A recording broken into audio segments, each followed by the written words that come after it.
একটু চিন্তা করেন ভাই, আমি আপনি এই অহেতুক কাজের দ্বারা সময়টারে নষ্ট করে ফেলতেছি, ধ্বংস করে ফেলতেছি। আল্লাহর কসম, এই পৃথিবীতে আল্লাহর দেওয়া যত দামি দামি নেয়ামত আছে, এই নেয়ামত গুলার মধ্যে অন্যতম দামি নেয়ামত হলো হায়াত। হায়াত যার থাকে সে এটার কদর করে না, যার হায়াত ফুরায় গেছে সে কদর করে, কিন্তু করার কিছু থাকে না। নবীজি জানায় দেন, মানুষ মারা যাবার পরে কথা বলে, দুনিয়ার মানুষ শুনে না।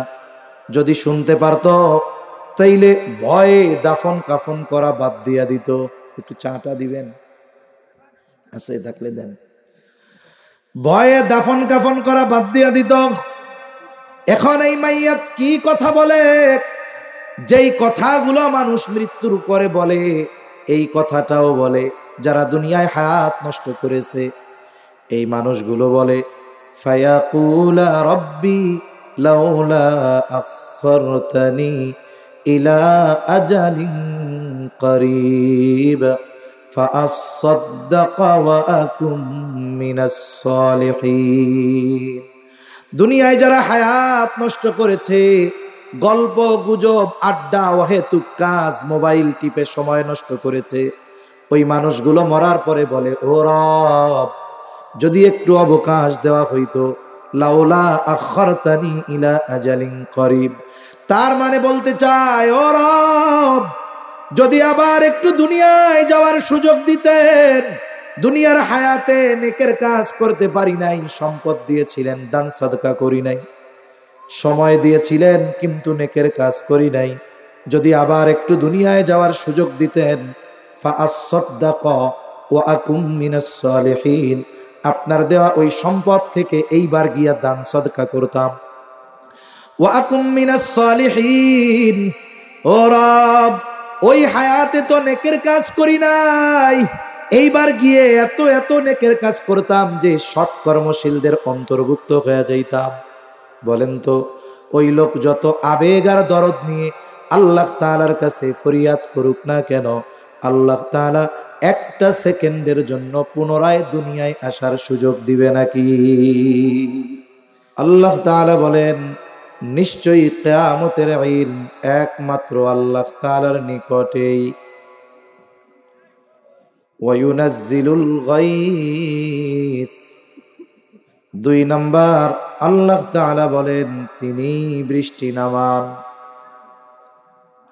ওয়ায়ালামু মা ফিল আরহাম, মায়ের রেহেমে কি আছে ছেলে নামে একমাত্র আল্লাহ তাআলা জানেন। এরপরে 4 নম্বর আল্লাহ তাআলা বলেন, ওয়ামা তাদরি নাফসুম মাযা তাকসিবু গাদা, কেউ জানে না আগামী দিন সে কি উপার্জন করবে। 5 নম্বর আল্লাহ তাআলা বলেন, ওয়ামা তাদরি নাফসুম বিআইয়ি আরদিন তামুত, কেউ জানে না কোন জমিনে তার মৃত্যু হবে। কয়টা বিষয়? এই 5টি বিষয়কে বলা হয় মাফাতিহুল গায়েব, গায়েবের চাবি সমূহ। মুফাসসিরিনে কেরাম বলেন, এই পৃথিবীতে গায়েব সম্পৃক্ত যত বিষয় আছে সবগুলো কোনো না কোনোভাবে এই 5টি বিষয়ের সাথে সংযুক্ত। এর মধ্যে 1 নম্বর আল্লাহ তাআলা বলেন, ইন্নাল্লাহা ইনদাহু ইলমুস সাআহ, নিশ্চয়ই কিয়ামতের ইলম, তার মানে কিয়ামত কখন হবে এই দুনিয়ার কেউ জানে না, একমাত্র যিনি জানেন তিনি কে। কেন কেউ জানে না আর আল্লাহ তাআলাই কেন জানেন? কারণ আল্লাহ আলিমুল গায়েব, আল্লাহ ছাড়া এই সৃষ্টি জগতে আর কেউ আলিমুল গায়েব না, একমাত্র আলিমুল গায়েবকে আমরা প্রতিদিন সকাল সন্ধ্যায় সূরা হাসরের শেষ 3 আয়াত তিলাওয়াত করি। এই জায়গায়ও আমরা বলি, হুয়াল্লাহুল্লাযী লা ইলাহা ইল্লা হু আলিমুল গায়বি ওয়াশ শাহাদাতি হুয়ার রহমানুর রহিম। আল্লাহই আলিমুল গায়েব। এই পৃথিবীতে কোন সৃষ্টি আলিমুল গায়েব না। আপনাদের অঞ্চলে এই সমস্যা আছে কিনা জানি না,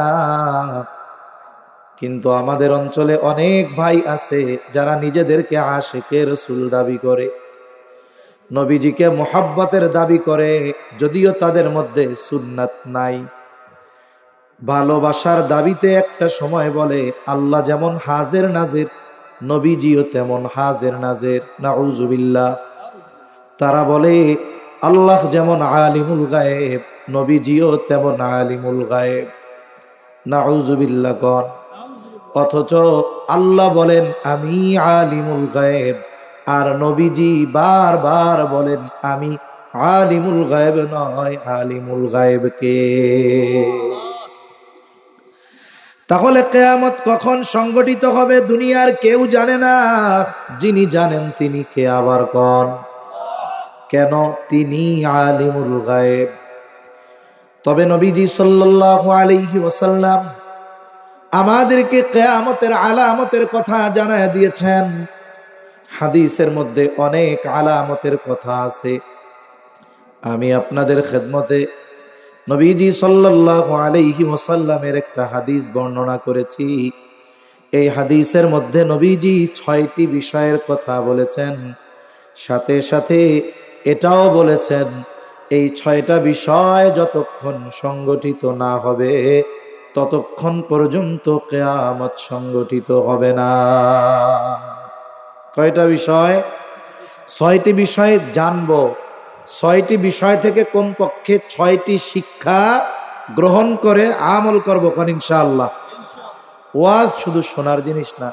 আমরা অনেক সময় মনে করি যে ওয়াজ শুধু শুনবো, শুনতে ভালো লাগলো, মজা লাগলো, শুনলাম। না না, আমি ওয়াজে আসলাম, এই 1.5 ঘন্টা 2 ঘন্টা 3 ঘন্টা ওয়াজ যারা শুনতেছি, এই 2-3 ঘন্টা যদি একজন মানুষের ব্যবসা যে করে, ব্যবসায় সময় দিত, টাকা পয়সা ইনকাম হইতো না? হইতো। তাইলে আমি কেন এই জায়গায় সময় ব্যয় করব কিন্তু কিছু শিখবো না, আমল করব না? যারা করে না, শিখে না, বলেন এরা কি চালাক না বোকা? আমরা কি বোকা হব না চালাক হব? আল্লাহ তৌফিক দান করেন। আসল চালাক হইতে হবে। 1 নম্বর, নবীজি সাল্লাল্লাহু আলাইহি ওয়াসাল্লাম বলেন, عن أبي هريرة رضي الله تعالى عنه قال قال رسول الله صلى الله عليه وسلم لا تقوم الساعة حتى يقبض العلم। 1 নম্বর, নবীজি সাল্লাল্লাহু আলাইহি ওয়াসাল্লাম বলেন কিয়ামত ততক্ষণ পর্যন্ত সংগঠিত হবে না যতক্ষণ না ইলম উঠিয়ে না নেওয়া হবে। তার মানে কিয়ামতের আগে আল্লাহ তাআলা ইলম উঠায় নিয়ে যাবে। এই বিষয়টাকে আমাদের অঞ্চলে গ্রামের মানুষ ছোটবেলায় শুনতাম, তারা বলতো যে কিয়ামতের আগে আল্লাহ তাআলা কোরআন হাদিস উঠায় নিয়ে যাবে।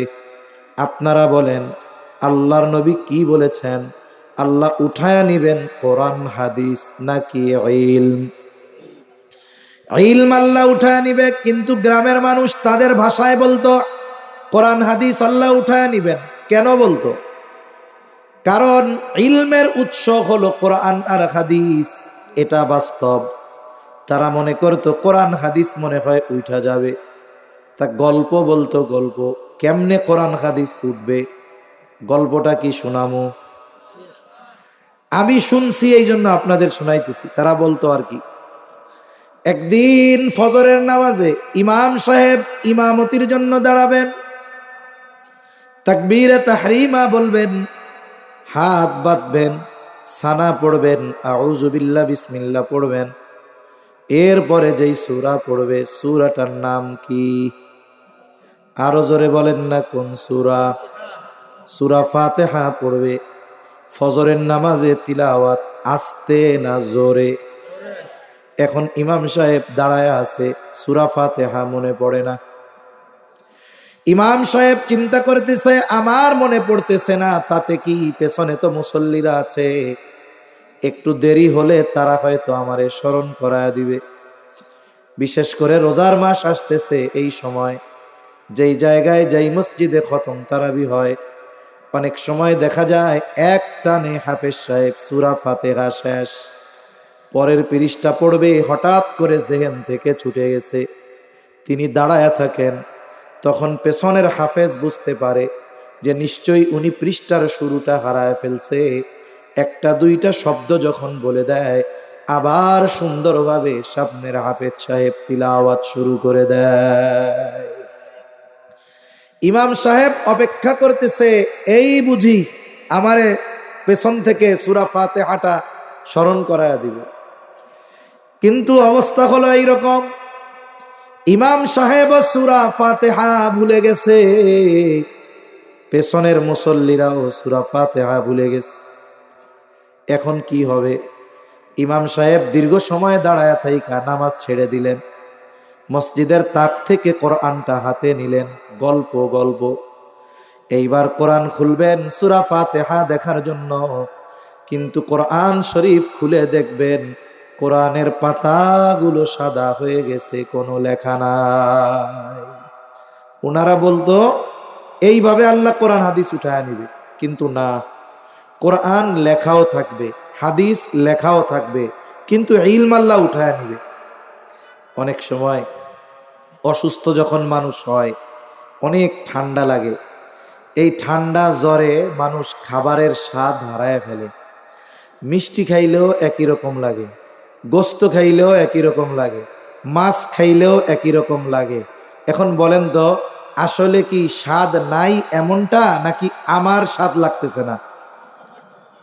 ভাই, লেখা থাকবে কিন্তু এর মূল বিষয় যেটা, এটা থাকবে না। এখন আসেন, নবীজি এক হাদিসের মধ্যে বলেন, ইউশিকু আইয়াতিয়া আলান নাসি জামান লা ইয়াবকা মিনাল ইসলামি ইল্লা ইসমুহু ওয়া লা ইয়াবকা মিনাল কুরআনি ইল্লা রাসমুহু। নবীজি সাল্লাল্লাহু আলাইহি ওয়াসাল্লাম বলেন, অচিরেই এমন এক জামানা আসবে যখন ইসলাম নামে থাকবে কিন্তু বাস্তবে ইসলাম থাকবে না। সবাই জবান খুলে জবাব দিবেন, যদি প্রশ্নের জবাব জানা থাকে, আমাদের দিন কি? আমরা সবাই মুসলমান, আমাদের দিন হলো ইসলাম। এই যে সবাই বললাম ইসলাম, কিন্তু আমাদের মধ্যে পরিপূর্ণ ইসলাম আছে নাকি? এই যে নাম বলি ইসলাম, পরিচয় দেয় মুসলিম, তবে আমাদের মধ্যে ইসলাম পরিপূর্ণ নাই। ইসলামের কিছু বিষয় আছে বাস্তবায়নের জন্য রাষ্ট্রীয়ভাবে ক্ষমতায় ইসলামকে দরকার, আর কিছু বিষয় আছে আমল ব্যক্তিগতভাবে নিজে করার সুযোগ আছে। দুইটার দুইটা উদাহরণ দেই। কোরআনুল কারীমের মধ্যে আল্লাহ তাআলার আদেশ, আস-সারিকু ওয়াস-সারিকাতু ফাকতাউ আইদিয়াহুমা। নারী হোক আর পুরুষ হোক, যদি চুরি করে হাত কেটে দিতে হবে। আদেশ কার? আল্লাহর আদেশ। এখন এক লোক আজকের এই ওয়াজ শুইনা বাড়ি গেছে, বাড়িতে যাওয়ার পর চোর ধরা পড়ছে। ইদানিং চুরি ডাকাতি বাড়ছে না, কোনো মতে চোর ধরে ফেলছে, কয় পাইছি আজকে নগদ ওয়াজের গরম আমল। এখন চোররে ধইরাই হাত দুইটা কেটে দিচ্ছে। আপনার কি মনে হয় কালকে সকালবেলায় প্রশাসন আইসা চোররে ধরবে না ওনারে ধরবে? ওনারে ধরে নিয়ে গেছে, এই মিয়া চোর চুরি করছে, হাত কেটে দিচ্ছি, এতে কি হয়েছে? এটা তো আল্লাহর আদেশ। দেখেন, চোর যদি চুরি করে হাত কাটতে হবে, এটা আল্লাহর বিধান, তবে আমাকে আপনাকে আল্লাহ কাটতে বলে নাই। এর জন্য কি হবে? ইসলামী শাসন ব্যবস্থা হবে, বিচারক নিয়োগ থাকবে, চোরকে হাতে তুলে দিতে হবে আইনের বিচারের, বিচারক তদন্ত করে তার হাত কাটবে।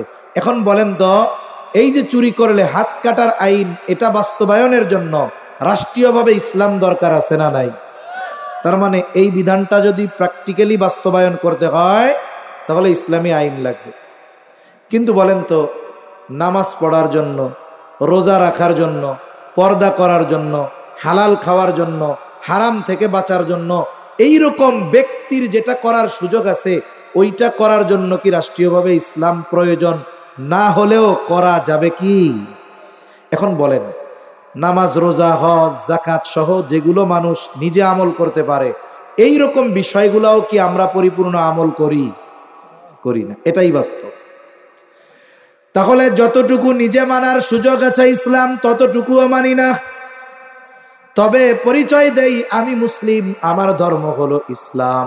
নবীজি এই কথাটাই কেমন যেন বলছেন, অচিরে এমন এক জামানা আসবে ইসলাম নামে থাকবে কিন্তু বাস্তবে মানুষের মধ্যে ইসলাম থাকবে না। তাহলে ইসলাম না আছে রাষ্ট্রীয়ভাবে, না আছে ব্যক্তিগতভাবে, না আছে সামাজিকভাবে, না আছে পারিবারিকভাবে। এরপরে নবীজি বলেন, ওয়ালা ইয়াবকা মিনাল কুরআনি ইল্লা রাসমুহু, অচিরেই এমন এক জামানা আসবে যখন কোরআন শুধু লেখায় থাকবে, বাস্তবে থাকবে না। এখন তো এই জামানা চলতেছে, কোরআনের আমল তো নাই। একটা সময় তো কোরআনের তিলাওয়াত ছিল ঘরে ঘরে, এখন সেই তিলাওয়াত নাই। ছোটবেলায় আমরা দেখছি ওই সময়টাতে গ্রামে কারেন্ট ছিল না, টেলিভিশন ছিল না, ইন্টারনেট মোবাইলের খবরই ছিল না। মানুষেরা এশার নামাজের পর পর ঘুমায়া যাইত। রাতের বেলায় লম্বা ঘুম দেখা যাইত, সুবহে সাদিকের 1 ঘন্টা আগে মানুষের ঘুম ভেঙে গেছে।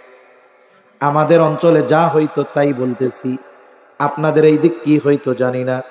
মহিলারা ঘুম থেকে উঠে যাইতো আগে, রাত বাজে 3টা, 3:30, 4টা, ফজরের ওয়াক্ত হইতে আরো 1-1.5 ঘন্টা বাকি। অনেক সময় দেখতাম আমার মা দাদিকে দেখতাম আজানের আগে উঠছে, ধান সিদ্ধ করা শুরু করে দিছে।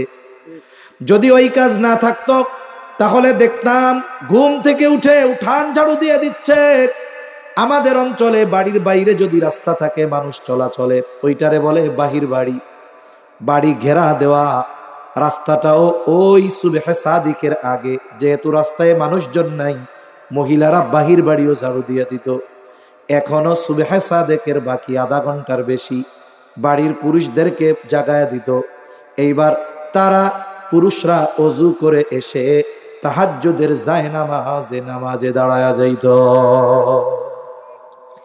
এখন তো আমাদেরকে ওলামা একরাম তাহাজ্জুদের কত ওয়াজ করেন। ওই সময়টাতে মুরব্বীরা অনেকে আছেন যে ওই সময়টাতে তাহাজ্জুদের নামাজ ঘরে ঘরে এটা স্বাভাবিক বিষয় ছিল। এমনেই মুরব্বীরা উঠে যাইত ঘুম থেকে ফজরের আগে, এমনেই পড়তো। ইতিমধ্যে ফজরের ওয়াক্ত হয়ে গেল, মসজিদ থেকে আজানের আওয়াজ। মহিলারা তো যায় নামাজেই আছে, আউয়াল ওয়াক্তেই ফজরের নামাজ শেষ। আর মসজিদে আজানের 35-40 মিনিট পরে নামাজ। বাড়ির পুরুষেরা অন্যান্যদেরকে জাগায়া দিত, আমাদের খেয়াল আছে, জাগায়া দিত, ফজরের নামাজে নিয়ে যাইত। আর আমরা ওই সময় একবারে প্রস্তুত হয়ে ওযু করে কায়দা সিপারা আমপারা কোরআন শরীফ নিয়ে মক্তবে চলে যাইতাম। তার মানে ফজর পড়ে মক্তবের পড়া শেষ করে এরপরে বাড়িতে আসতাম। ফজরের নামাজ হয়ে গেল, আমরা বৈশা যাইতাম মক্তবে। আর মুরব্বীরা কিছু তাসবিহ তাহলিল আমল করে চলে আসতো বাড়িতে। এই দিক দিয়া মহিলাদের নামাজও শেষ, কোরআন তিলাওয়াতও শেষ, চা বানায়া বিস্কুট মুড়ি গুড় নিয়ে বৈশা থাকতো। বাড়ির পুরুষেরা ফরজ পড়ে আসতো। এইবার হালকা নাস্তা করার পর মহিলারা ঘরের অন্যান্য কাজে ব্যস্ত হয়ে যাইত। আর পুরুষেরা কোরআন শরীফ নিয়ে কেউ বারান্দায়, কেউ কাচারি ঘরে কোরআন তিলাওয়াতে মশগুল হয়ে যাইত। ওই সময়টাতে যদি কোনো মানুষ ফজরের নামাজের পর গ্রামের পথে চলতো, প্রত্যেকটা ঘর থেকে গুনগুন কোরআন তিলাওয়াতের আওয়াজ পাওয়া যাইত। আফসোস, কোরআনের আমলটা তো নাই। এখন কোরআনের ওই তিলাওয়াত আমাদের মধ্য থেকে চলে গেছে। তিলাওয়াত তো বহুদূর, কোরআনের প্রতি আজমত মোহাব্বত এখন নাই। বিভিন্ন অঞ্চলে সফরের সুবাদে এই দৃশ্যগুলো দেখার তিক্ত অভিজ্ঞতা হয়েছে। মসজিদ টাইলস করা, মার্বেল করা, এসি লাগানো, কত চাকচিক্য, ঝাড়বাতি দেওয়া, কিন্তু আফসোস ওই মসজিদে সবচাইতে অবহেলায় যেই জিনিস সেটার নাম হলো কোরআন। এমনও দেখছি কোরআনুল কারীম যেই তাকের মধ্যে মাকড়সায় জাল বুনা ফেলছে, তেলাপোকা টিকটিকি পায়খানা করে রাখছে কোরআনের উপর, অথচ মসজিদ চকচকা ঝকঝকা, কোরআনগুলোর পরিস্থিতি এই। অথচ যেই কোরআনের কারণে এই উম্মতের এত দাম, এত দাম, না আছে আমল, না আছে তিলাওয়াত, না আছে ওই কোরআনের মোহাব্বত। কেমন যেন 1500 বছর আগে আজকের কথাটা নবীজি বলছেন। তাহলে নবীজি বলেন ইলম উঠায় নিয়ে যাওয়া হবে, কোরআন লেখায় থাকবে, হাদিস লেখায় থাকবে। ইলম আল্লাহ উঠায় নিবেন কেমনে? যদিও কোরআন হাদিস ইলমের উৎস, তবে ইলমের হেফাজত আল্লাহ করেন আলেমদের মাধ্যমে। এই জন্য নবীজি আরেক হাদিসের মধ্যে বলেন, ইন্নাল্লাহা লা ইয়াকবিদুল ইলমা ইনতিজাআন ইয়ানতাজিউহু মিনান নাস। আরেক বর্ণনায় আসছে ইয়ানতাজিউহু মিনাল ইবাদ। আল্লাহ তাআলা একসাথে একত্রে বান্দার অন্তর থেকে ইলম উঠায় নেন না। এমনটা হবে না এক রাত্রিতে গোটা পৃথিবীর হাফেজরা কোরআন ভুলে যাবে, এমনটা হবে না গোটা পৃথিবীর মুফতি সাহেবরা এক রাত্রিতে মাসলা মাসাইল ভুলে যাবে, এমনটা হবে না গোটা পৃথিবীর মুহাদ্দিসেরা এক রাত্রে হাদিস ভুলে যাবে। তাইলে আল্লাহ ইলম কিভাবে উঠায় নিবে? ওয়ালাকিন ইয়াকবিদুল ইলমা বিকবজিল উলামা। বরং আল্লাহ তাআলা আলেমদেরকে উঠায় নেওয়ার মাধ্যমে ইলম উঠায় নিয়ে যাবে। আমি যদি আপনাদের সমকালীন বিষয় নিয়ে একটা উদাহরণ দেই, যেমন আপনাদের কিশোরগঞ্জের কয়েকজন দেশ বরণ্য মুহাক্কিক আলেমে দিন ছিলেন। একজন হলো আতাউর রহমান খান, তাই না? আর একজন ছিলেন আতহার আলী আনোয়ার শাহ, ওনার সন্তান আজহার আলী আনোয়ার শাহ। বলেন তো, আতহার আলী আনোয়ার শাহ রহমাতুল্লাহি আলাইহির যেই ইলম, যেই আমল, যেই তাকওয়া, ওনার সন্তান দুনিয়া থেকে চলে গেছে আজহার আলী আনোয়ার শাহ রহমাতুল্লাহি আলাইহি। উনিও যোগ্য মানুষ, কিন্তু ওনার ইলম, আমল আর তাকওয়া ওনার বাবার মতো নাকি?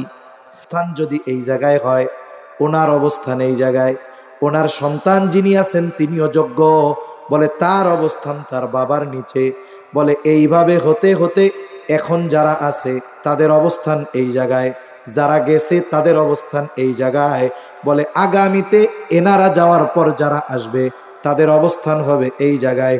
একটা সময় এটা শূন্যের কোঠায় পৌঁছায়া যাবে।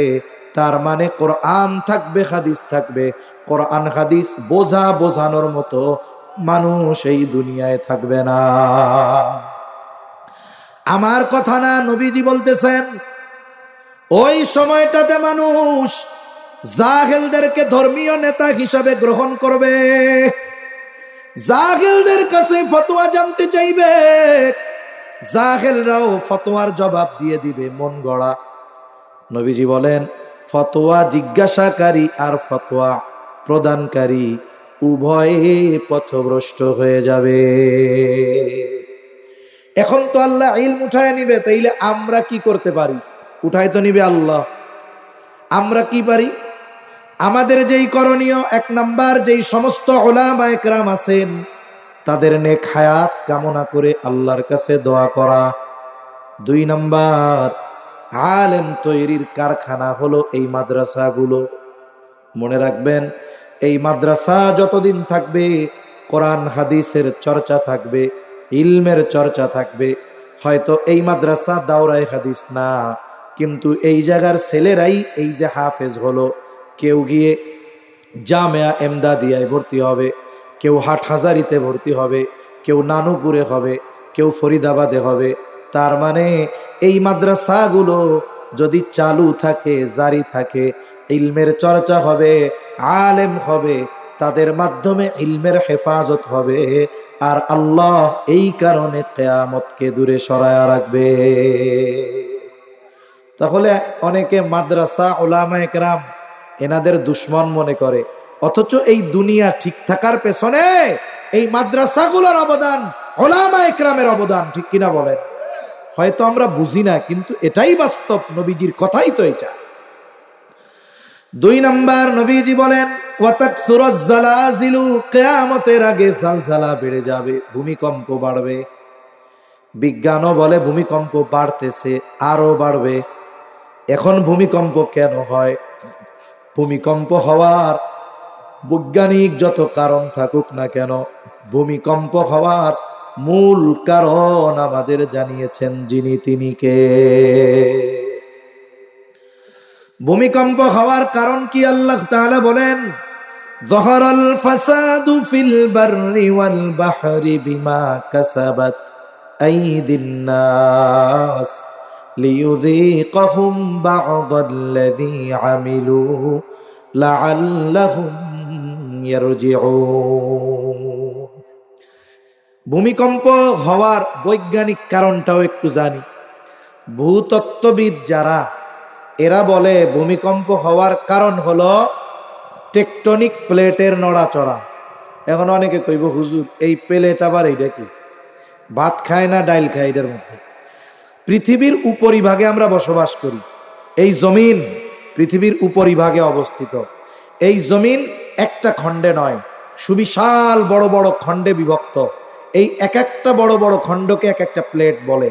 আমরা যেই খণ্ডের মধ্যে আছি, এই খণ্ডের নাম হলো ইন্ডিয়ান প্লেট। আমাদের পাশে আর একটা বড় খণ্ড আছে, কয়েকটা দেশ মিলে বলে এটা হলো বার্মা প্লেট।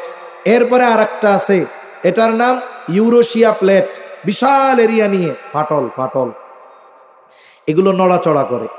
আল্লাহ তাআলা তো জমিনের উপরে পাহাড় সৃষ্টি করেছেন কেন? জমিন যেন স্থির থাকে এই জন্য। এরপরেও নড়াচড়া কিছুটা করে। এই নড়াচড়াটা কম যখন থাকে মানুষ বুঝতে পারে না, কিন্তু মাঝে মধ্যে নড়াচড়া একটু বেশি হয়।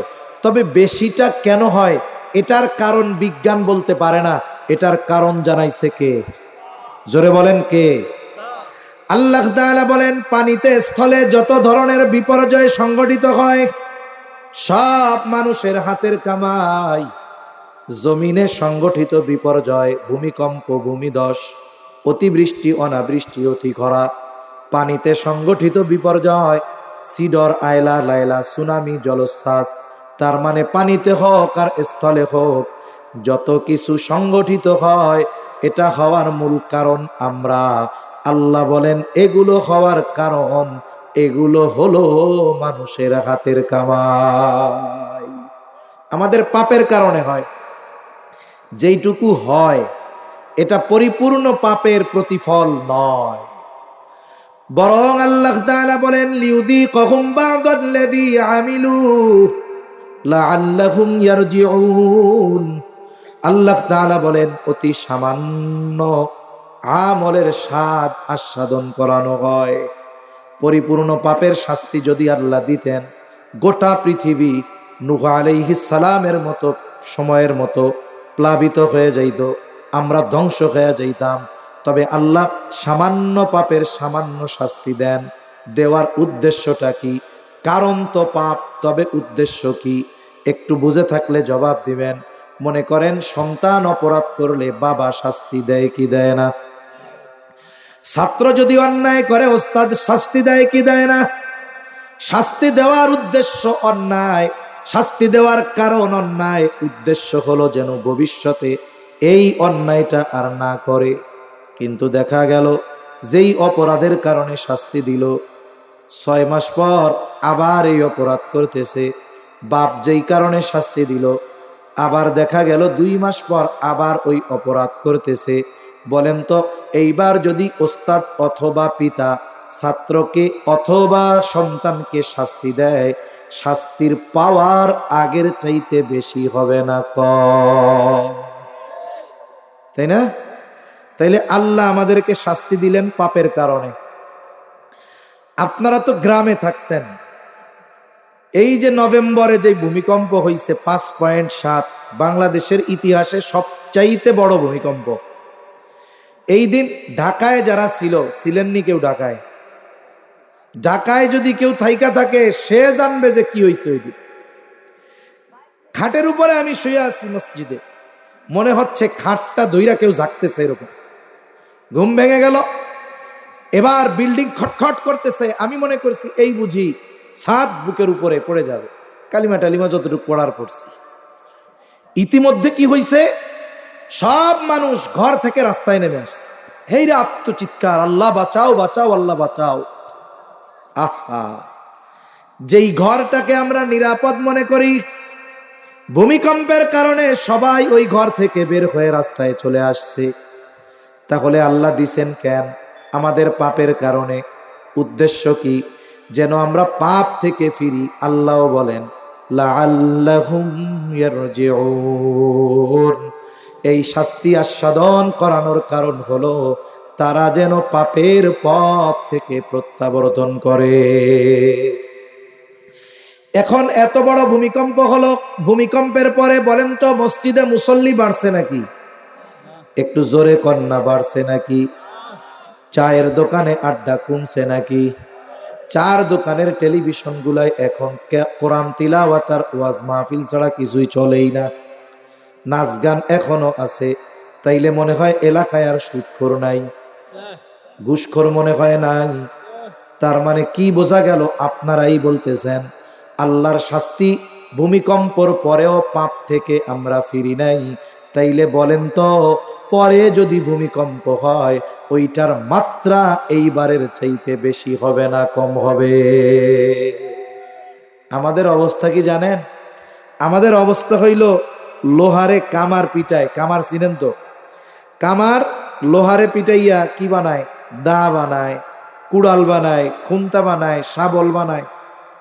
লোহা যখন পিটায় একটা আওয়াজ হয়। লোহা এই আওয়াজে কি কয় জানেন?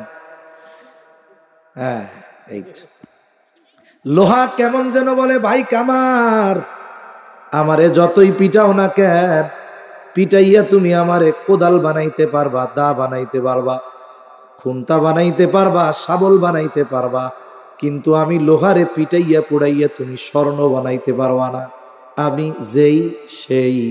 আমাদের অবস্থাও এইরকম, আযাব আসে কিন্তু আমাদের পরিবর্তন হয় না। আমরাও কেমন যেন বলি যেই সে। সুতরাং সাবধান, পাপ থেকে আমরা বাঁচব। এই মুসিবত গুলো আসার কারণ আমাদের পাপ।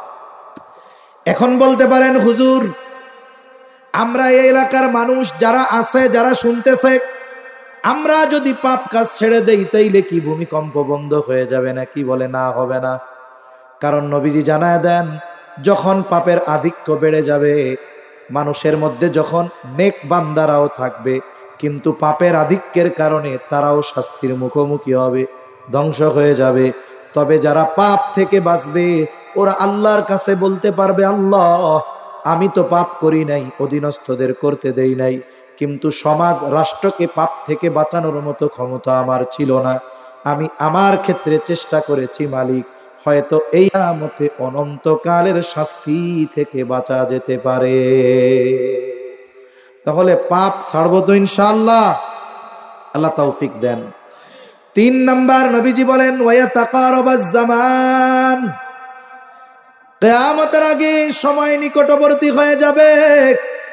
এক হাদিসে নবীজি বলেন কিয়ামতের আগে সময় নিকটবর্তী হবে, এক যুগকে 1 বছরের মতো মনে হবে, বছরকে মাসের মতো মনে হবে, মাসকে সপ্তাহের মতো মনে হবে, সপ্তাহকে দিনের মতো মনে হবে, দিনকে ঘন্টার মতো মনে হবে, ঘন্টাকে মিনিটের মতো মনে হবে, মিনিটকে আগুনের স্ফুলিঙ্গ তথা সেকেন্ডের মতো মনে হবে। মুহাদ্দিসিনে কেরাম বলেন উদ্দেশ্য হলো সময় থেকে আল্লাহ বরকত উঠায় নিয়ে যাবে, যার কারণে সময় দ্রুততার সাথে চলে যাবে। জাস্টিস মুফতি তকি উসমানী দামাত বারকাতুহুমুল আলিয়া হযরত সময়ের মূল্যায়ন নিয়ে বয়ান করতে গিয়ে বলেন, সময় হলো এমন এক নেয়ামত, এমন এক জিনিস, মানুষ সময়টাকে কর্মের মাধ্যমে প্রলম্বিত করতে পারে, আবার কর্মের মাধ্যমে সময় সংকুচিত হয়ে যায়। মনে করেন এটা একটা রাবার, এটা হয়তো 12 ইঞ্চি আছে, সম্ভবত একটু বেশি কম হইতে পারে। এইটা ধরেন একটা রাবার, ধরেন 10 ইঞ্চি। মনে করেন এটা কয় ইঞ্চি কম? সজাগ আছেন নি? তাকবীর দেন, নারায়ে তাকবীর, নারায়ে তাকবীর। মাশাআল্লাহ, কিশোরগঞ্জের লোকের মতো আওয়াজ রাখতে হবে কিন্তু। মনে করেন এটা একটা রাবার, ধরেন 10 ইঞ্চি। কয় ইঞ্চি রাবার? এইটারে যদি আমি টান দেই, মনে করেন 100 ইঞ্চি হয়ে গেল। এই যে টান দিলাম, রাবারটা কত ইঞ্চি হইল? 100 ইঞ্চি হওয়ার পরে বলেন তো এটা স্বর্ণ হবে না রূপা হবে? ও রাবারই থাকবো। তাইলে সাইডা দিলে আবার 10 ইঞ্চি, এখন কি? রাবার। চাইনা ধরলাম 100 ইঞ্চি, এখনো কি? রাবার। মনে করেন এই রাবারটা হলো সময়। টাইনা ধরছেন তো সময় লম্বা হয়েছে, সাইডা দিছেন সময় ছোট হয়ে গেছে। এখন এই সময়ের টাইনা লম্বা বানাবো কেমনে? বলে নেকা আমলের মাধ্যমে। সময় সংকুচিত হবে কেমনে? বলে অহেতুক অনর্থকার পাপ কাজের মাধ্যমে। বলতে পারেন হুজুর কি কয়? পাপ কাজ অহেতুক কাজে সময়ের বরকত জায়গা। আমি একটা দুইটা উদাহরণ দিই, তাহলে বুঝতে পারবেন। মনে করেন ইমাম সাহেব, আমাদের মসজিদগুলাতে ইমাম সাহেব দীর্ঘদিন যদি থাকে, মুসল্লি যদি ওই মসজিদে দীর্ঘদিন নামাজ পড়ে, ইমামের বেতন বাড়ুক আর না বাড়ুক, কিন্তু ইমামের ব্যাপারে মুসল্লিরা মোটামুটি ডিগ্রি অর্জন করে ফেলে। কোন নামাজে কয় ওয়াক্ত লাগে, হুজুর কতটুক খায়, কি করে না করে, কেমনে হাঁটে, সব হুজুরের মুখস্থ, হুজুরের ব্যাপারে। এখন ইমাম সাহেবের ফজরের নামাজে মনে করেন 10 মিনিট লাগে। কয় মিনিট? মুসল্লিরাও এখন মোটামুটি মসজিদের প্রায় জায়গায় সামনে ঘড়ি থাকে, ইমাম সাহেবের সামনে থাকে না, ঘড়ি থাকে ইমামের সামনে। তখন কি করে? তাকায় দেখে নামাজ শুরু হইল, ইমাম সাহেব 6:10 ফজরের জামাতে দাঁড়াইছে, ওনার হিসাব হইল রুকুতে যাবে 6:14। স্বাভাবিক হিসাব। কিন্তু ইমাম সাহেব ওই দিন সূরা ধরছে বড় একটা, অন্যান্য দিন 1 পৃষ্ঠা দিয়ে পড়ে, আজকে প্রথম রাকাতে পড়বে 2.5 পৃষ্ঠা। এখন 14 পার হইয়া 15 বাজে, ইমাম সাহেব রুকুতেও যায় না, রুকুতে যাওয়ারও কোনো ভাব লক্ষণ নাই। তখন মুসল্লিরা লোকমা দেয় কেমনে কম তো? ইমাম সাহেবরে কয় মনে মনে কাশি দিয়া, কয় হুজুর 14 বাজে 15 রুকুতে যান নাকি? মনে করেন ইমাম সাহেব আজকে নামাজ পড়াইছে, অন্যদিন 10 মিনিট লাগে, আজকে 5 মিনিট 4 মিনিট বেশি লাগছে। এই যে 5 মিনিট যে বেশি লাগলো, এই 5 মিনিট বেশি লাগা মুসল্লির কাছে মনে হইছে অনেক সময়, এই জন্যই তো অধৈর্য হইছে, ঠিক না? অধৈর্য হইয়া কাশাকাশি শুরু করছে। এখন এই যে 5টা মিনিট আমরা ছিলাম ইমানের পরে সবচাইতে গুরুত্বপূর্ণ ইবাদত নামাজের মধ্যে, তার মানে ইমানের পরে এই পৃথিবীর সর্বোৎকৃষ্ট আমলের মধ্যে ছিলাম, অথচ 5 মিনিট বেশি লাগছে, জান বের হয়ে যাওয়ার উপক্রম। 5:06 নামাজ থেকে বের হইছে ওই মুসল্লি চাচা, বাইর হইয়া ওই পাশে গিয়ে চার দোকানে বসছে, বাজে 5:20, এক বসায় উঠছে 11:20, এক বসায় 6 ঘন্টা। কয় ঘন্টা? 5 ঘন্টা। কয় ঘন্টা? একটু চিন্তা করেন, 5 ঘন্টা বসার পরে কথা শেষ হয় নাই এখনো। যাওয়ার সময় কয় চাচা কথা আরো বাকি, আমি দুপুরে খাওয়া দাওয়ার পরে আইসা এরপরে বাকি কথা কমুনে। অথচ 5 ঘন্টা চোখের পলকে চলে গেছে, কাশিও আসে নাই, মাজাও ব্যথায় নাই, কষ্টও হয় নাই। কেন? বলে ওই 5 ঘন্টা অহেতুক কাজে গেছে, বরকত শূন্য, এজন্য মুহূর্তের মধ্যে চলে গেছে। আবার এই যে রোজার মাস আসতেছে, সারা বছর তো কোরআন শরীফ কেউ পড়েই না। মসজিদগুলায় আগে কোরআন তিলাওয়াত হইতো, মুসল্লিরা এখন পড়ে না, পড়বে কেমনে? আমাদের শহরে বিশেষ করে, আপনাদের এলাকায় জানি না, তো শহর বা গ্রাম, নামাজ শেষ হওয়ার 5 মিনিটের মধ্যে মসজিদ আটকাইয়া কোনো মুসল্লি যদি ঘরে থাকে, তাই না বাইর করিয়া ফেলাই দিতে পারলে বাসে, দরজা আটকাইয়া তাড়াতাড়ি বের হবে। অথচ মসজিদগুলা প্রাণবন্ত থাকার দরকার ছিল, মানুষ আসবে, ঢুকবে, ইবাদত চলবে, কোরআন তিলাওয়াত হবে। ওই এজন্যই তো মসজিদের তাকে কোরআনগুলার উপরে টিকটিকি আর তেলাপোকা পায়খানা করে, মুসল্লিদেরকে তো ভেতরে থাকতে দেওয়া হয় না, বের করে দেওয়া। এখন কোনো মতে কষ্টে মষ্টে রোজার মাসে নসিহত টসিহত কইরা মুরব্বী যুবক সবাইরে একটু বসাই, যে জোহরের পরে হইল 5টা 20টা কোরআন শরীফ পড়ো, আধা ঘন্টা পড়ো। অনেক নসিহত করে টইরা বসানো হয়, 3 মিনিট পরে কোরআন শরীফ থুইয়া যুবকও উঠে যায়, বুড়া মানুষও উঠে যায়। কি ব্যাপার, কি হইল? পড়ছে কয় মিনিট? মাত্র 3 মিনিট, কিন্তু মনে হইতেছে দীর্ঘ সময় পড়ছে। ওইটা কয় হুজুর এরকম উঠে, হুজুর মাজা ব্যথা হয়ে গেছে। যুবক মানুষ সেও কয় হুজুর চোখ লেগে গেছে, হুজুর আর ভাল লাগতেছে না। পড়ছে মাত্র কয় মিনিট? কোরআন শরীফ বন্ধ কইরা বাইরে গিয়া মোবাইল শরীফ খুলছে। মোবাইল শরীফ চিনেন? 3 মিনিট কোরআন পড়তে জান বের হয়ে গেছে, এক ধারে তাকায়া থাকতে চোখ ব্যথা হয়ে গেছে। এইবার আমার যুবক ভাই মোবাইল শরীফের দিকে যে তাকাইছে, 3 ঘন্টায় নজর ডাইনেও যায় না বামেও যায় না। এখন ঘাড়ও ব্যথায় না, চোখও ব্যথায় না, কোমরও ব্যথায় না, যতক্ষণ ইন্টারনেট আর চার্জ শেষ না হয় মোবাইল শরীফ বন্ধও হয় না। ঠিক কিনা বলেন? চোখের পলকে 3 ঘন্টা নাই। নেকের কাজ করছে না অহেতুক কাজ করছে? এবার একটু চিন্তা করেন, যেই হায়াতের জন্য মৃত্যুর পরে মানুষ আল্লাহর কাছে ফরিয়াদ করবে, এই হায়াত আমাদের আছে না নাই? জোরে বলেন, আছে না নাই? তাহলে একটু চিন্তা কইরেন, বালিশের সাথে মাথা লাগায়া আল্লাহর দেওয়া এই দামি নেয়ামত হায়াত আমি কোথায় কোন কাজে ব্যয় করতেছি? চিন্তা করার দরকার আছে। একটু চিন্তা কইরেন, হায়াতটারে হিসাব করে একটু খরচ কইরেন। ও ভাই, এই দুনিয়ার সব সম্পদের চাইতে হায়াতের দাম বেশি। কোনো জিনিস যদি কিনতে হয় তাহলে ওই জিনিসের যেই মান সেই পরিমাণ টাকা অথবা তার চেয়ে বেশি দেওয়া লাগে। বলেন তো, কারো হায়াত যদি শেষ হয়ে যায়, সারা পৃথিবীর সব সম্পদ দিয়ে একটা সেকেন্ড হায়াত কেনা যাবে? তাইলে এই দৃষ্টিকোণ থেকে হায়াতের দাম বেশি না টাকা পয়সার দাম বেশি? ও ভাই, টাকা পয়সা আমরা হিসাব কইরা ব্যয় করি, কিন্তু ওই টাকা পয়সার চাইতে হায়াতের দাম বেশি। ওইটা খরচ করার সময় আমরা কোনো হিসাব করি না। অথচ কি উচিত? আমি হিসাব করব যে আমি এই জায়গায় 1 ঘন্টা বসবো, সময় ব্যয় করব, এতে আমার আখিরাতের কি লাভ আছে? দুনিয়ার লাভের চাইতে সময় ব্যয়ের ক্ষেত্রে যদি আমরা আখিরাতের হিসাব করতাম, আমাদের সময়গুলো বরকতময় হয়ে যাইত। ঠিক কিনা বলে? সম্মানিত উপস্থিতি, এজন্য হায়াতের কদর করব তো ইনশাআল্লাহ। তাহলে দেখবেন পাপাচার বাড়বে, এই জন্য সময় বরকত চলে যাবে, কিন্তু ওই সময়ও যারা নেকের কাজ করবে তাদের সময়ে বরকত দিবেন কে? 4 নম্বর নবীজি বলেন, ওয়াতাযহারাল ফিতান, কিয়ামতের আগে ফিতনা প্রকাশ পাবে। এর দ্বারা উদ্দেশ্য দাজ্জালের ফিতনা। নবীজি বলেন, এই উম্মতের জন্য সবচেয়ে বড় ফিতনা হলো দাজ্জালের ফিতনা। এই ফিতনা এমন কঠিন ফিতনা, মানুষ এই ফিতনা থেকে বাঁচা কঠিন হয়ে যাবে। নবীজি উম্মতের প্রতি বড় রহমদিল, নবীজি আমল শিখায়া দিয়ে গেছেন। নবীজি বলেন, যারা জুমার দিন সূরা কাহাফ তিলাওয়াত করবে, আল্লাহ তাআলা তিলাওয়াতকারীকে দাজ্জালের ফিতনা থেকে হেফাজত করবে।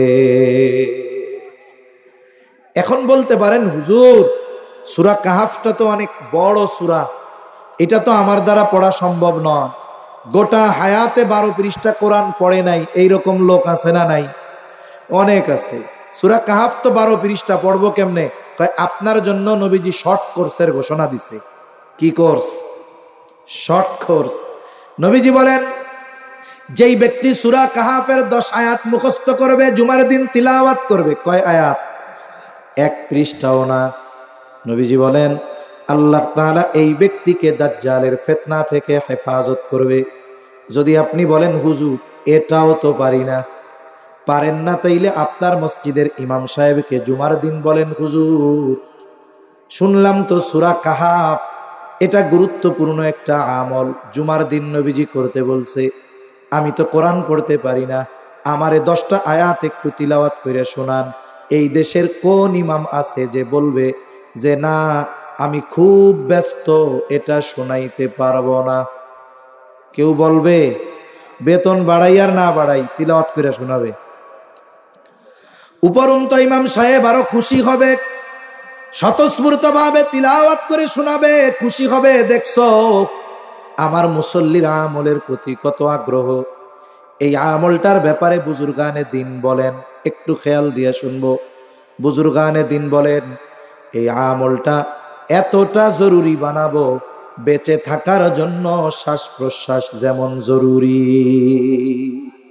খাবার পানি ছাড়া চিকিৎসা বিজ্ঞান বলে একজন মানুষ 22 দিন বাঁচতে পারে, কিন্তু শ্বাস প্রশ্বাস নেওয়া ছাড়া 22 দিন না, 22 মিনিট না, 5 মিনিটের চ্যালেঞ্জ যে আমরা দুইজন মিলা নাক মুখ ঠাইসা ধরমু, আপনি শ্বাস নিতেও পারবেন না, ছাড়তেও পারবেন না, 5 মিনিটের চ্যালেঞ্জ দিবেন, আসেননি কোনো আল্লাহর বান্দা? তার মানে কি এই শ্বাস প্রশ্বাস ছাড়া 5 মিনিট বেঁচে থাকা সম্ভব?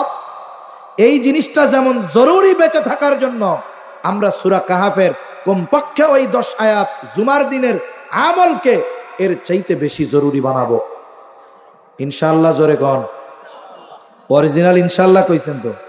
আমাদের দেশে তো মানুষ নার বদলে ইনশাআল্লাহ কয়।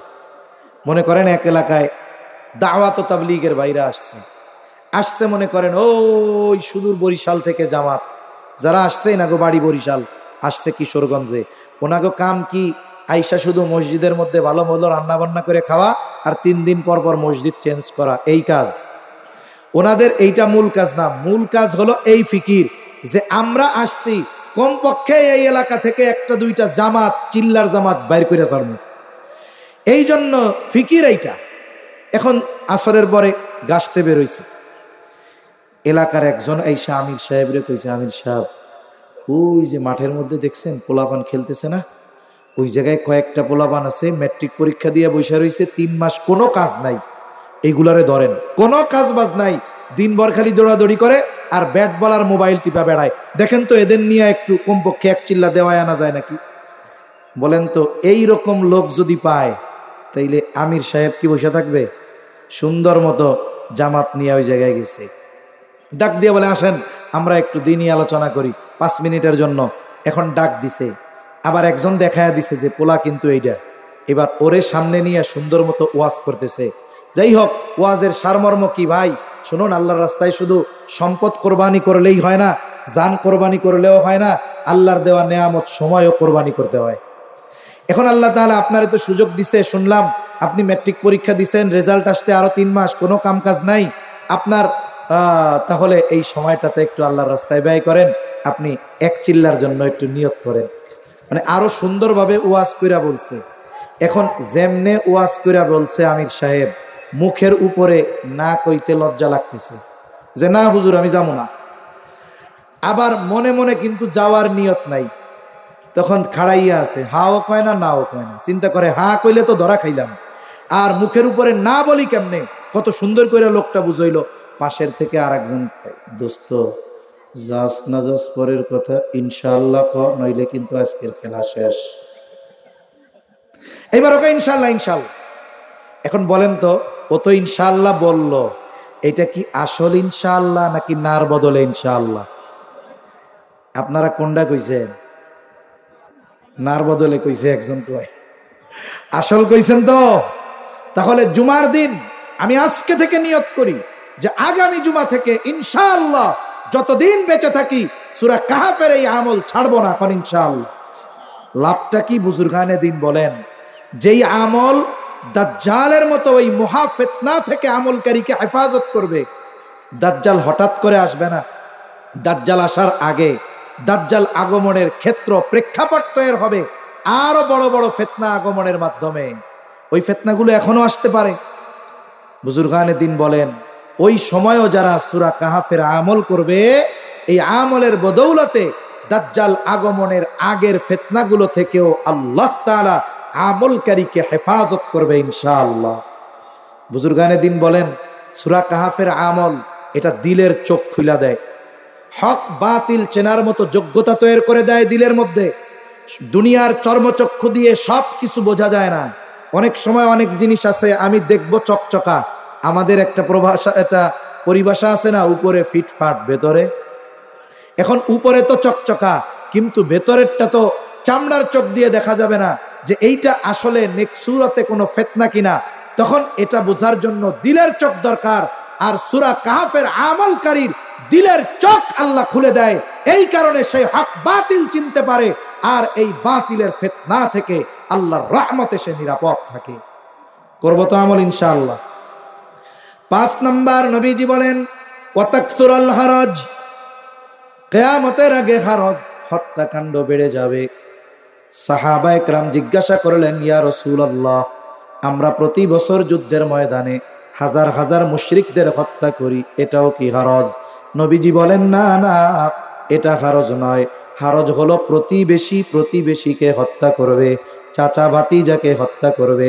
তার মানে হারাজ মুসলমান কর্তৃক কাফেরদের সাথে, কাফের কর্তৃক মুসলমানদের সাথে সংগঠিত হত্যাকাণ্ড নয়, বরং এই হত্যাকাণ্ড সংগঠিত হবে মুসলমানদের নিজেদের মধ্যে।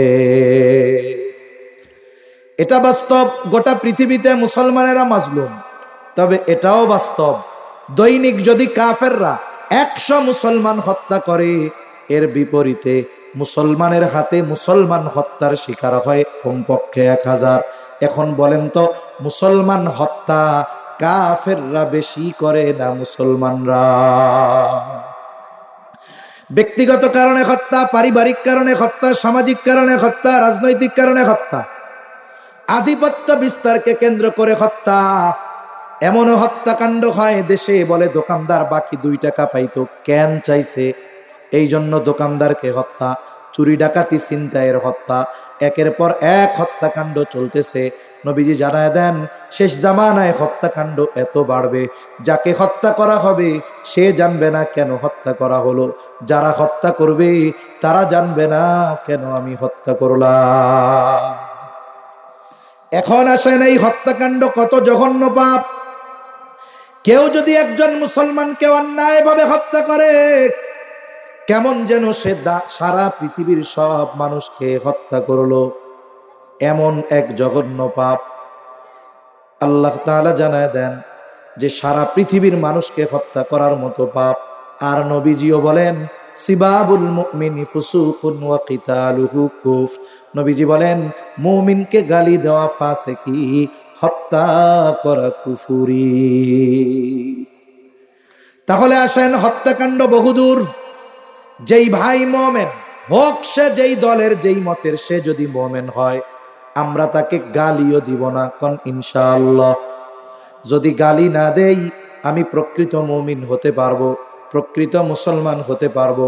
কারণ নবীজি জানায় দেন, আল মুসলিমু মান সালিমাল মুসলিমুনা মিন লিসানিহি ওয়া ইয়াদিহি। নবীজি বলেন, প্রকৃত মুসলমান হলো সে যার জবান আর হাতের অনিষ্ট থেকে অপর মুসলমান থাকে নিরাপদ। এখন আমি তাহাজ্জুদ পড়ি, আওয়াবিন পড়ি, ইশরাক পড়ি, সব করি, কিন্তু আমি জবান দিয়ে আর এক মুসলমান বাইরে কষ্ট দেই, আমি আবেদ হতে পারি, আমি মুসলমান হতে। আল্লাহ কি আবেদ হইয়া মরতে কইছে না মুসলমান হইয়া? চিন্তা করে দেখেন। এজন্য আচরণ এমন এক জিনিস, এটা মানুষকে প্রকৃত মানুষে পরিণত করে। নবীজির কাছে 2 জন মহিলার খবর আসছে, 2 জন মহিলা, বেশি সময় আর কষ্ট দিব না, অল্প সময়।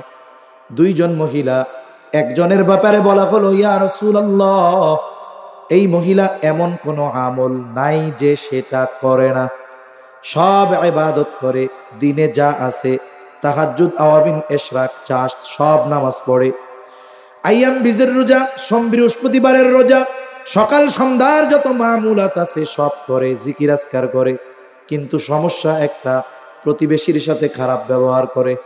আর একজন মহিলা যা না করলেই নয়, এর বেশি করে না।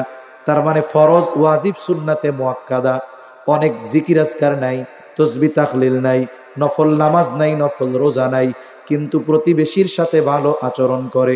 এই 2 জনের মধ্যে কে উত্তম? নবীজি বলেন, যেই মহিলা প্রতিবেশীর সাথে ভালো ব্যবহার করে, নবীজি বলেন ওই মহিলা হলো উত্তম। ইবাদত কইরা আবেদ হওয়া যেতে পারে, আমি নিরুৎসাহিত করতেছি না। তবে আমি যদি মুসলমানকে কষ্ট দেই, আমি যদি মুসলমানের সাথে খারাপ আচরণ করি, অন্যায়ভাবে তাকে কষ্ট দেই, আমার ইবাদত আমাকে উত্তম মানুষে পরিগণিত করতে পারবে। এজন্য আজকে থেকে আসেন, বাংলাদেশ বিভিন্ন রাজনৈতিক দল থাকবে, মতাদর্শের লোক থাকবে।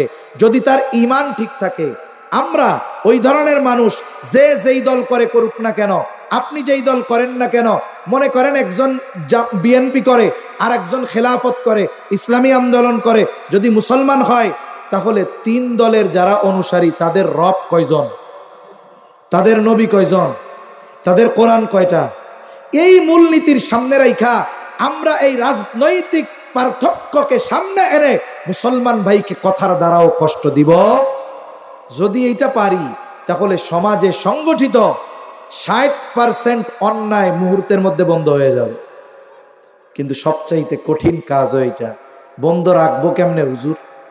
বন্ধ রাখার জন্য প্রথম চিন্তা, আমি যেই কথা বলি, কথা সংরক্ষণের ব্যবস্থা করেছেন কে? মা ইয়ালফিদু মিন কাউলিন ইল্লা লাদাইহি রাকিবুন আতীদ। যদি আপনারে কেউ কয়, ভাই কথাবার্তা সাবধানে কইয়েন, কথা কিন্তু অটোমেটিক রেকর্ড হইতেছে, তখন দেখবেন আর উল্টাপাল্টা কথা কয় না। দুনিয়ার মোবাইলের রেকর্ড ভয় পায়, কিন্তু আল্লাহ যে রেকর্ডের ব্যবস্থা করছে এটারে ভয় লাগে না? এই ভয়টা তো আরো বেশি থাকার দরকার। আমি চিন্তা করব যে এই কথা বলতেছি সংরক্ষণ করতেছেন কে? 2 নাম্বার, এই যে জবান জিকির দ্বারা সিক্ত করব, যেই জবানে যত বেশি জিকির আল্লাহর কথা, ওই জবান তত অহেতুক আর গোনার কথা থেকে বাঁচতে পারে ইনশাআল্লাহ। চেষ্টা করব তো। 6 নাম্বার, নবীজি বলেন হাত্তা ইয়াকসুরা ফীকুমুল মালু ফায়াফিদু। নবীজি বলেন কিয়ামত ততক্ষণ পর্যন্ত হবে না যতক্ষণ না মানুষের মাল সম্পদ উপচিয়ে না পড়বে। মুহাদ্দিসিনে কেরাম বলেন এটা হবে ঈসা আলাইহিস সালামের পুনরাগমনের পর। ঈসা আলাইহিস সালামের মূল আগমন হয়ে গেছে, আল্লাহ আবার দুনিয়ায় ওনারে পাঠাবে। উনি আসবেন, দাজ্জালকে হত্যা করবেন, এরপরে তিনি দিন প্রচারে মনোনিবেশ করবেন। ওনার উপরে এক কিতাব নাজিল হয়েছিল ইনজিল, তিনি ইনজিলের দাওয়াত দিবেন না, তিনি খ্রিস্ট ধর্মের দাওয়াত দিবেন না, তিনি দাওয়াত দিবেন কোরআনের, তিনি দাওয়াত দিবেন ইসলামের। ওই সময় ইসলাম গোটা পৃথিবীর আনাচে কানাচে ছড়ায়া যাবে। একটা মানুষও এই পৃথিবীতে এমন থাকবে না যে সে অমুসলিম বলে সবাই পাক্কা ইমানদার হয়ে যাবে। আর আল্লাহর ওয়াদা, মানুষ যদি ঈমান আনে আর মুত্তাকি হয়ে যায়, আল্লাহ বলেন লাফাতাহনা আলাইহিম বারাকাতিম মিনাস সামাই ওয়াল আরদ। আল্লাহ তাআলা বলেন আমি অবশ্যই তাদের জন্য আসমান আর জমিনের বরকতের দরজাগুলো খুলে দিব। মুরব্বীদের মুখে শুনছি, যারা বাইচা আছে এখনো তাদের মুখে শুনছি যে একটা সময় কৃষিকাজ যারা করত, আপনাদের অঞ্চলেও তো কৃষিকাজ হয়, বলে দাদা যখন বৃষ্টি নামার দরকার আল্লাহ তখনই দিত, যতটুক দরকার ততটুক দিত। আর এখনের অবস্থা কি হয়েছে, বলে যখন বৃষ্টি দরকার নাই তখন বৃষ্টির অভাব নাই, আর যখন নামে তো এমন নামে যে জমিতে যা পানি দরকার তা তো হয়, ফসল নিচে যায়, সব শেষ। আগে যখন নামা দরকার আল্লাহ তখনই দিত, যতটুক দরকার ততটুক দিত। মানে মানুষের একটা বিশ্বাস ছিল এরকম, ওই মাসের এই তারিখগুলায় বৃষ্টি নামবে, একটা বিশ্বাস এরকম ছিল আল্লাহর উপর। কেন? ওই সময় এত পাপ ছিল না, এত আকাম কুকাম ছিল না, অন্যায় ছিল না, জুলুম ছিল না, মানুষের হক নষ্ট করতো না। এখন আধুনিক হয়েছে ঠিক, চলাচল সুবিধা হয়েছে, মোবাইল হয়েছে, ইন্টারনেট হয়েছে, কিন্তু ঘরে ঘরে গোনা পৌঁছায় গেছে, ঠিক কিনা বলো? ওই সময় এরকম হইতো, কারণ ওনারা যা করুক আল্লাহর প্রতি বিশ্বাস ছিল পাকাপোক্ত, নেফাকি ছিল না অন্তরে, এজন্য নামতো। ওই সময়টা এরকম হবে। এখনো যদি যেই সময় বৃষ্টি দরকার ওই সময় নামে, যতটুক দরকার ততটুক নামে, দেখবেন জমিন উর্বর হবে, এত পরিমাণ ফসল হবে যে কৃষকরা এ দেশের সবচেয়ে বড় ধনী হয়ে যাবে। কিন্তু আফসোস, এটা তো আমাদের পাপের কারণে হয় না। কয় এখন বৃষ্টি নামে কোন সময়? ওই শুরু থেকে কিন্তু বৃষ্টির দরকার। জমিন যখন অনাবাদি থাকে, নরম হওয়ার জন্য বৃষ্টি দরকার, চাষ দিবে, এরপরে ওই জায়গায় পানি দরকার ধান রোপণের জন্য। কয় কোনো সময় বৃষ্টির খবর নাই, কোনো মতে মেশিন দিয়া পানি টানি দিয়া ধানটা মোটামুটি পাকছে। এখন এই ধান কাটার সময় আগে বৃষ্টি হইতো না, কিন্তু এখন কি হইব, একজন চিন্তা করছে ধান তো পাইকে গেছে, কালকে 10 জন লোক নিয়ে ধান কাইটা বাড়ি আনবো। এখন এই নিয়ত করে রাত্রে বিছানায় শুইছে আর মেঘের ডাক শুরু হয়ে গেছে। মেঘে তো ডাকতেছে, বৃষ্টি পড়তেছে তো পড়তেছে, সাথে শিলাও পড়তেছে বড় বড়। বলেন তো পাকা ধানের উপরে যদি শিলা বৃষ্টি হয়, বাড়ি আনা যাইব ধান? অথচ এই সময় আগে বৃষ্টি হইতো না, আর এই সময় এখন আল্লাহ দেয়। তার মানে কি, আমাদের পাপের কারণে বৃষ্টির যেই নিজাম, এটা উল্টাপাল্টা হয়ে গেছে। নবীজি বলেন মানুষের সম্পদ উপচায় পড়বে কেন? ওই যে আল্লাহ বলেন লাফাতাহনা আলাইহিম বারাকাতিম মিনাস সামাই ওয়াল আরদ। ঈমানদার আর মুত্তাকি হয়ে যাওয়ার কারণে আল্লাহ তাআলা আসমান জমিনের বরকতের দরজাগুলো খুলে দিবে। মানুষের এত পরিমাণ ফসল হবে, সম্পদ হবে, সম্পদ উপচায়া পড়বে, দান সদকা করতে মনে চাইবে, তবে সদকা নেওয়ার মতো একটা মানুষও গোটা পৃথিবীতে খুঁজে পাওয়া যাবে না। নবীজি বলেন এই 6টা বিষয় যতক্ষণ সংগঠিত না হবে, কিয়ামত সংগঠিত হবে না। এই যে দ্বীনের মারকাজ এবং উলামায়ে কেরাম, এগুলোর সাথে সম্পর্ক ভালো রাখবো। খবরদার, মাদ্রাসা দ্বীনের মারকাজ উলামায়ে কেরামের সাথে কখনো শত্রুতা রাখবো না। 2 নাম্বার, যে কোনো ধরনের মুসিবত আসার কারণ পাপ। কমপক্ষে আমি আমার জায়গা থেকে চিন্তা করব, এই পাপের শাস্তি, এই আযাব আসার কারণ যেন আমিও না হই, এই জন্য পাপ থেকে বাঁচব। 3 নাম্বার, হায়াত বড় দামি, হায়াতটা চায়ের দোকানে, মোবাইলে, গীবতের মজলিসে নষ্ট করব না। 4 নাম্বার, প্রত্যেক জুমায় কমপক্ষে সূরা কাহাফের 10 আয়াত সাথে সাথে যেই নবী আমলটা শিখায়া দিলেন, ওই নবীর উপরে কমপক্ষে 100 বার দুরূদ পাঠ করব, কোন ইনশাআল্লাহ। 5 নাম্বার, আমি আমার কোনো মুসলমান ভাইকে কথার দ্বারাও কষ্ট দিব না। 6 নাম্বার, এক সময় মানুষের সম্পদ হবে কিন্তু সাদকা নেওয়ার লোক থাকবে না। এই জন্য চেষ্টা করব দ্বীনি কাজে অসহায় মানুষকে মাদ্রাসা ইয়েতিমখানায় অল্প পরিসরে হলেও প্রতিনিয়ত দান করব তো ইনশাআল্লাহ। আল্লাহ তাআলা আমাদের সকলকে তৌফিক দান করেন। হ্যাঁ, আচ্ছা, তাহলে একটা সময় সুযোগ থাকবে না কিন্তু সামর্থ্য থাকবে, এজন্য এখন আমরা করব। নাহলে ওই যে মরার পরে কি আফসোস করবে, ফাআস-সাদদাকা, একটু যদি যাইতে দিতেন তাহলে সদকা করতাম। এখন এই যে বাচ্চারা যাবে আপনাদের কাছে, দোয়ার আগে সবাই দিবেন, সবাই, কেউ বাদ যাবেন না। আপনার কাছে নাই, পাশের বন্ধুর কাছে চান। কেউ আছে এই জায়গায়? তাহলে উঠো, তোমরা উঠো, যাও, সবার কাছে যাও, দোয়ার আগে যাও। আর সাথে আমি আয়াতের কথাগুলো শেষ করে দেই। তাহলে 1 নাম্বার, কিয়ামত কখন হবে কেউ জানে না। জানে কে? নবীজিও জানেন না, জিবরাইল আলাইহিস সালামও জানেন না। তবে আলামত কয়েকটার বিষয়ে জানছি। এই আলামতগুলোর মধ্যে আমাদের জন্য যেই শিক্ষা, আমল করব তো ইনশাআল্লাহ। জোরে কোন, অরিজিনাল নাকি? অরিজিনাল ইনশাআল্লাহ, আল্লাহ কবুল করুক। 2 নাম্বার, আল্লাহ তাআলা বলেন ওয়ায়ুনাজ্জিলুল গায়স, তিনিই বৃষ্টি নামান। মেঘ হলেই বৃষ্টি হয় না। অনেক সময় দেখি যে গোটা আকাশ মেঘে ভরা, কিন্তু একটু পরে বৃষ্টির ফোঁটাও নাই, আকাশ পরিষ্কার। অনেক সময় দেখা যায় ব্যাগ নাই, এত বৃষ্টি নামছে, শুকনা জায়গায় হাঁটু পানি। তার মানে বৃষ্টি মেঘ নামায় না, বৃষ্টি নামায় কে? জোরে বলেন কে? আল্লাহ। এরপরে আল্লাহ বলেন ওয়ায়ালামু মা ফিল আরহাম, মায়ের গর্ভে কি আছে, ছেলে না মেয়ে, কেউ জানে না। জানে কে? অনেকে কইতে পারে হুজুর নাতি হওয়ার 2 মাস আগে জানছিলাম পোলা হবে। আরে জানছেন তো মার পেটে আল্লাহ পোলা বানানোর পর, কিন্তু আপনার নাতি যখন মায়ের পেটে তুচ্ছ পানি ছিল, রক্তপিণ্ড ছিল, মাংসের টুকরা ছিল, পৃথিবীর কোন বিজ্ঞানী আর বিজ্ঞান তখন জানতো ওই পানির ফোঁটা ছেলে হবে না মেয়ে হবে? কেউ জানতো? কিন্তু ওই সময়ও যিনি জানেন তিনি কে? আল্লাহ। 4 নাম্বার, আল্লাহ তাআলা বলেন ওমা তাদরি নাফসুম মাযা তাকসিবু গাদা, কেউ জানে না আগামীকাল সে কি উপার্জন করবে। তার মানে আজকে আমি যেই অবস্থায় আছি, আগামীকাল কোন অবস্থায় থাকব, এর কোনো নিশ্চয়তা বা কি হবে এটা আমার আপনার জানা আছে? এজন্য জানা নাই। এজন্য আজকে যিনি ভালো আছেন, ক্ষমতা টাকা পয়সা আছে, তিনি করবেন শকর, কারণ কালকে নাও থাকতে পারে। কিন্তু আফসোস, যার আছে ক্ষমতা টাকা পয়সা, এ তো শকর করে না, এ করে ফখর, অহংকার করে। আর যার নাই সে করবে সবর, হতাশ হবে না, আল্লাহর কাছে দোয়া করবে। যার নাই, আগামীকাল যে আল্লাহ তাকে দিবে না এর কোনো নিশ্চয়তা আছে? তাহলে কেউ জানে না আগামীকাল সে কি উপার্জন করবে। এরপরে আল্লাহ বলেন, ওমা তাদরি নাফসুম বিআইয়ি আরদিন তামুত, কেউ জানে না কোন জমিনে তার মৃত্যু হবে। ভাই, আমার আপনার মৃত্যুর স্থান এবং সময় দুটোই সুনির্ধারিত, তবে আমার আপনার জানা নাই।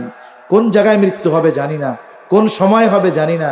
এই জন্য প্রকৃত মুমিন তো সে যে সব সময় নিজের সাথে আখেরাতের ওই লম্বা সফরের পাথেও সংগ্রহ করে রাখে। আখেরাতের পাথেও কি? দুনিয়ার সফরের পাথেও টাকা পয়সা অন্যান্য কিছু, আখেরাতের সফরের পাথেও হলো নেক আমল, গোনা ছাড়া। যদি আমরা এইভাবে জীবনযাপন করতে পারি তাইলে আমাদের আখেরাত সুন্দর হবে। এই 5টি বিষয়ের আলোকে আমরা যতটুকু জানলাম, আল্লাহ আমলের কথাগুলো আমাদের আমল করার তৌফিক দেন, প্রয়োজনীয় কথাগুলো আল্লাহ স্মরণ রাখার তৌফিক দান করেন। জবান খুলে বলি আমিন।